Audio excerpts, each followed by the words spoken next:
So y'all know that I'm the woman that's going to come in and talk about these black men who are viewed as leaders in the black community. I'm going to come in and share with you all their problematic behavior, specifically when it's relating to politics and voting. I've come in and I've shared information with you in regards to Ice Cube. I have shared tons of information on Ice Cube. I've shared information on Kodak Black and Lil Wayne. I've shared information with you guys on Killer Mike and how he was moving and how he and Nina Turner were doing some things along with the Young Turks. I've come in and told you all about Charlemagne of the Breakfast Club. I've talked about a few others as well.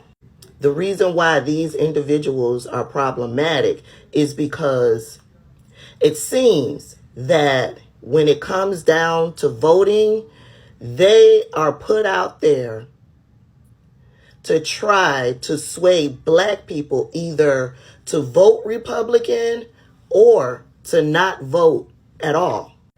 Every 2 years, Ice Cube comes out to tell black people not to vote. You don't hear from him, but when it's time to vote, that contract renews. He has to come out to either tell black people not to vote, or he has to be seen hobnobbing with people in the Republican Party. Charlemagne has been very problematic. Charlemagne and Killer Mike were very problematic for Stacey Abrams. And it is my opinion that some deals are being made behind the scenes, because why else would a black man come out to try to sway black people from, one, not voting, or two, thinking about voting or giving the other side a chance? The other side that is actively trying to erase black people across this country. But with all of the information that I have brought to you regarding these men and their problematic behavior, I also will bring in information that is surrounding these men if it's positive for the black community.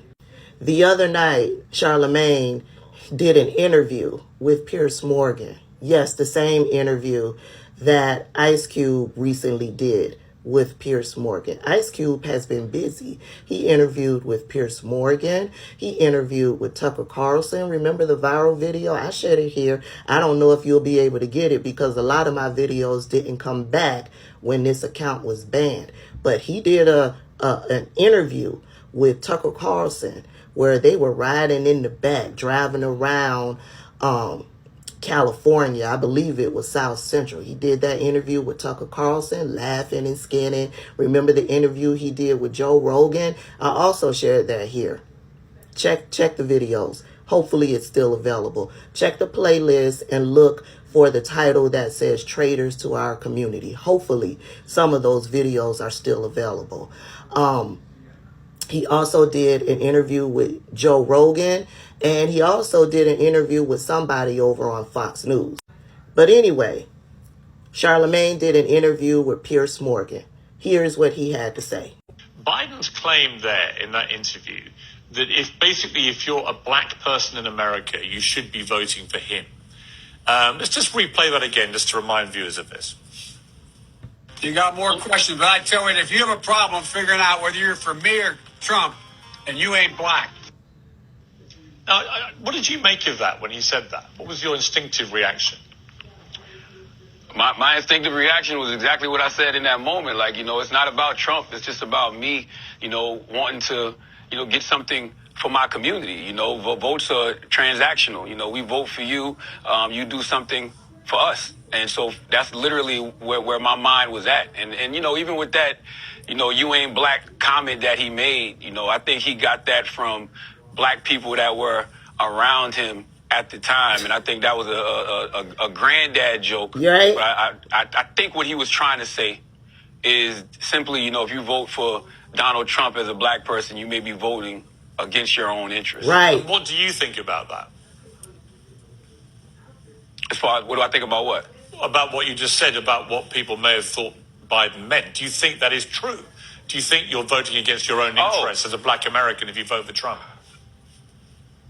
Yes, I do. Because, I feel like, Donald Trump is a threat to democracy.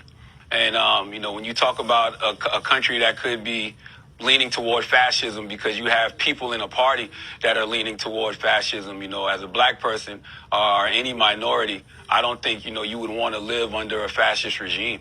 And, that's not something that, it doesn't matter what your money, how much money you have or, what your status is. If you're a person of color or a minority under a fascist regime, I don't think that's going to fare too well for you. It doesn't end there. Charlemagne goes on to say this. The problem at the moment, it seems, for people who share your views about that, there are many Americans who share that opinion of Trump, and there are many who still support him, is that Trump is running away with the Republican nomination race, fueled, it seems, by all these legal issues that he has. The more times he gets indicted, we're up to nearly 100 criminal charges now, the more popular he seems to get. And part of that is people thinking it's the establishment trying to destroy him. And people don't like that in America. Even if they don't agree necessarily with Trump's political views, they just think he's getting put upon and victimized. Is all this backfiring, do you think? Just as a reality check about the political environment?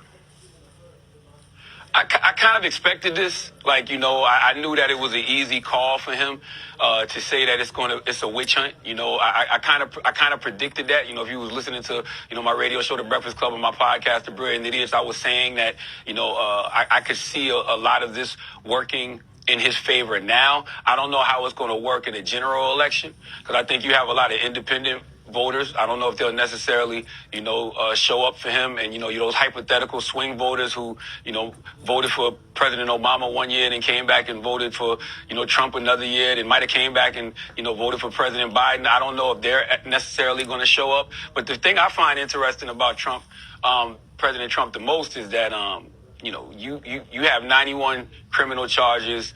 What is it? Four indictments. I haven't heard him talk about policy at all. No. I haven't heard him talk about, any legislation he wants to implement at all. Every time he's getting on television, it's about the witch hunt and it's about the charges against him. And to me, man, I would have to look at the people who are supporting him and say, well, what are y'all supporting? because he's not even out there campaigning. Right. That's it right there. What are y'all supporting?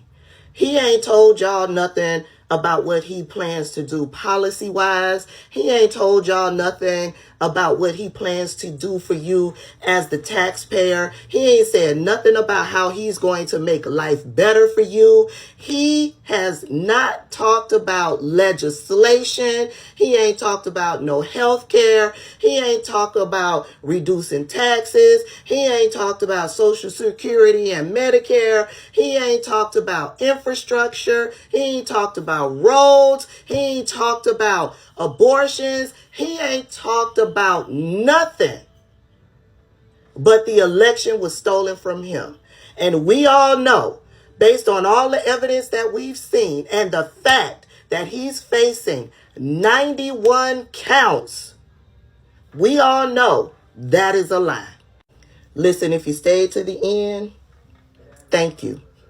Charlemagne, I ain't feeling Charlemagne, but when he's right, I'm going to share it. I ain't feeling none of these black men that run amongst them that circle.